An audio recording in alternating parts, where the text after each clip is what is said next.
You think you're okay one day, and then all of a sudden you're waking up in cold sweats, crying, sweating, and yelling, like me. Let's go, let's go. I know, they cannot get on my flow. I know that I'm still in the show. As soon as I get it, I go. They hate that I'm making more dough. I did it by losing control. I feel it right now in my soul. Feeling ridiculous, I let out the realest shit. I don't know if they can manage. What's going on, amazing people? It's your girl Naj, and I'm back with another video. You guys, I am back with another corrections video. It's been a little minute since I came out with a corrections video, y'all. And I see y'all comments. I swear I do, okay? And I am going to respond to every single comment, okay? And some of the comments, I'm like, it didn't even notify me that you even said this. But anyways, y'all, I am back to talk about corrections, okay?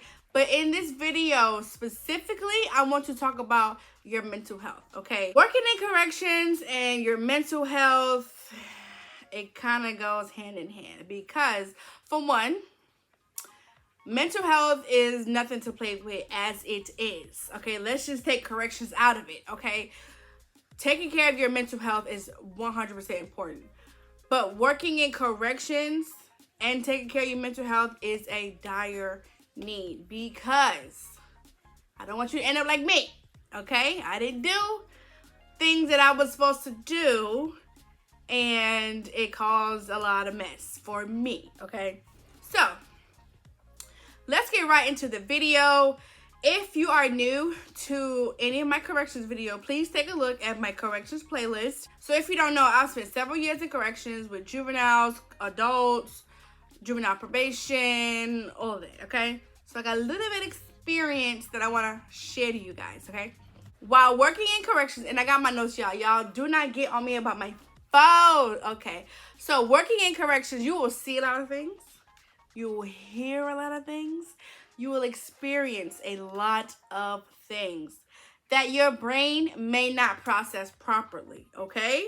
And it will cause a lot of stress, mental stress, okay? And you have to take care of yourself. Because the mind is like a different type of species. Like, you will really be thinking you're okay 1 second, and the next you're just not. Because your brain is just somewhere else, okay? You think you're okay one day, and then all of a sudden you're waking up in cold sweats, crying, sweating, and yelling, like me, okay? Because you have to take care of your mental health, and I didn't, so I'm going to tell you what not to do and what to do. So let's get into it. So first of all, shout out to my clothing brand, shout out to my clothing brand, Invincible You. This is one of the newest sweatshirts that I dropped. It's Hunter and Cream, and it says incapable of being defeated, y'all. Go check out my website, okay? Because it's on there. Sign up for the email. You get exclusive discounts. But yes, anyways. So let's just start by saying I've had a couple mental breakdowns while working in corrections. Certain events has happened, and I've talked about this before in my other videos. There was the juveniles. I was working in the juveniles with the girls, and I was by myself. I was by myself in the dorm. I was by myself in the entire building, and I was by myself in the entire vicinity. So everybody else that was working that day was outside of the building, up the hill, so through one door to the unit, second door, hallway, another door to the building, up the hill, outside door, sally port door, and in there. So I was by myself. The girls took over the unit, pretty much beat the living shit out of this girl. I will do a story time with all the details. I know I've been saying that for a little minute, but I promise I'm going to make that video. And so pretty much what happened to me was my pride. I was so prideful that I did not ask for help. I am telling you, if something is wrong and you feel a type of way, listen. Do not do what I did. Ask for the help. My pride was so bad. I didn't want to ask for help because simply I didn't want to be judged, for one. And I wanted to get promoted. And I didn't want me having to go to talk to somebody hinder me, even though it won't. People still have a say so in why you won't, why it's not beneficial for you to be promoted. I didn't want that to hinder me from getting a promotion. I want a promotion. I want a promotion that bad. So I dealt with it. I dealt with the nightmares. I dealt with the waking up in the middle of the night screaming. I dealt with all that. I did have a friend, and he worked at another facility, so he knew exactly what I was going through because his facility was actually worse. And y'all, honestly, people who don't work in the field of law enforcement, like not even just corrections, but law enforcement, will not understand. Will not understand. They can try to, but until you work in the field, you do not get it. You don't understand. So my point is, talk to somebody. If you don't talk to a counselor, have someone to talk to, like consistently. Have someone that is there to get that shit off your chest, because it will eat you up. And I think because I didn't talk to somebody, it turned like the whole aspect of corrections, like I just looked at it different. I looked at it extremely different.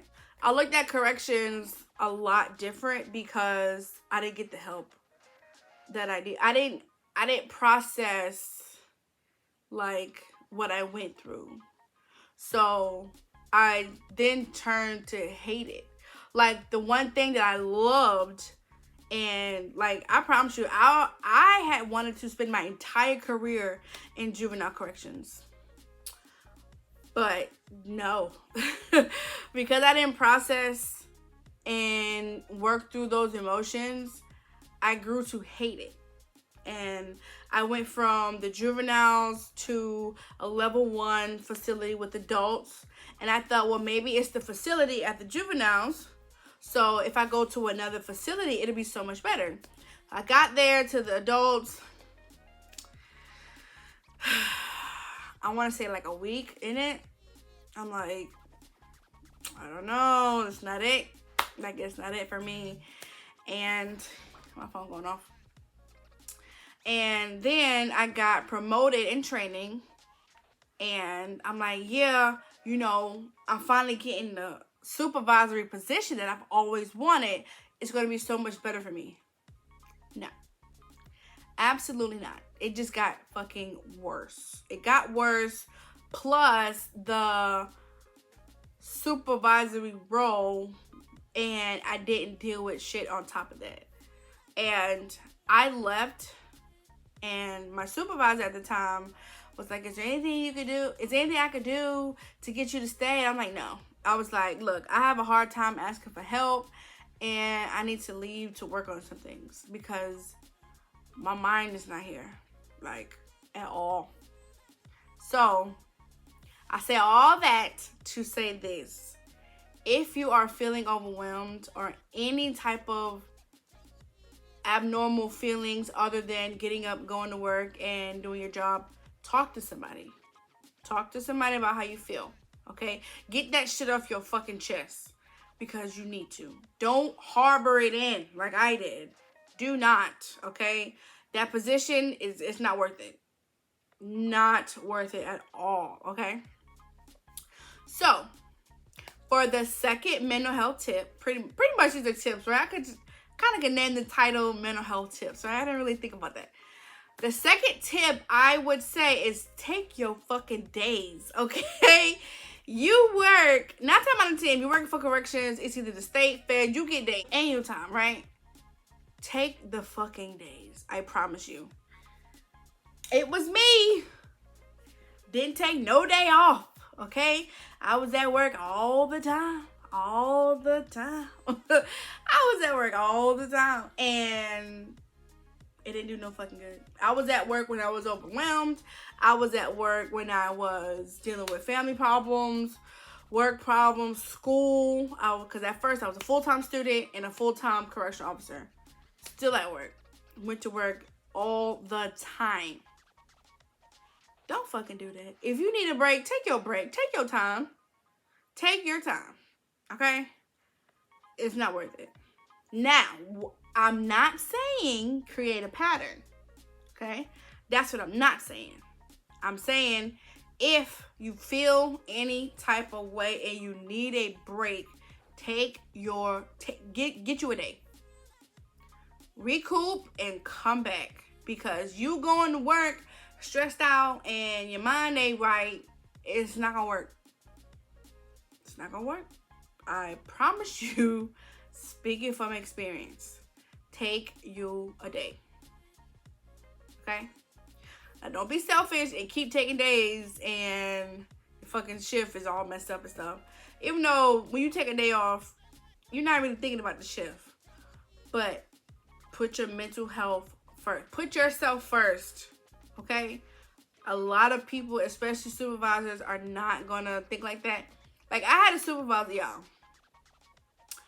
I had a supervisor in corrections, juvenile corrections.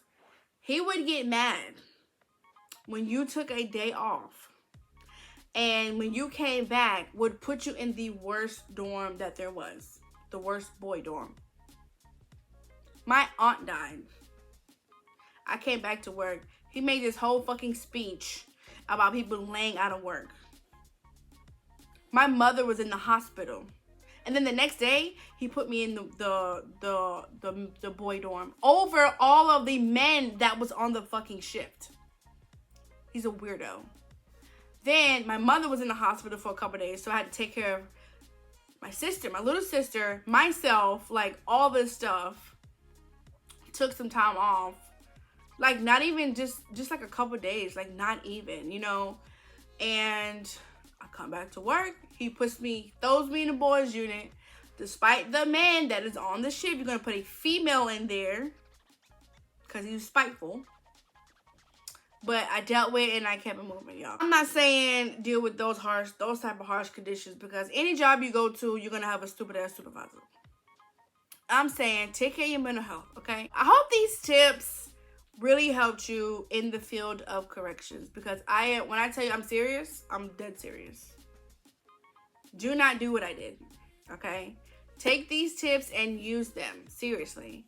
So, if you have any questions, please ask me. I will get to every single question eventually, y'all. Sorry, okay?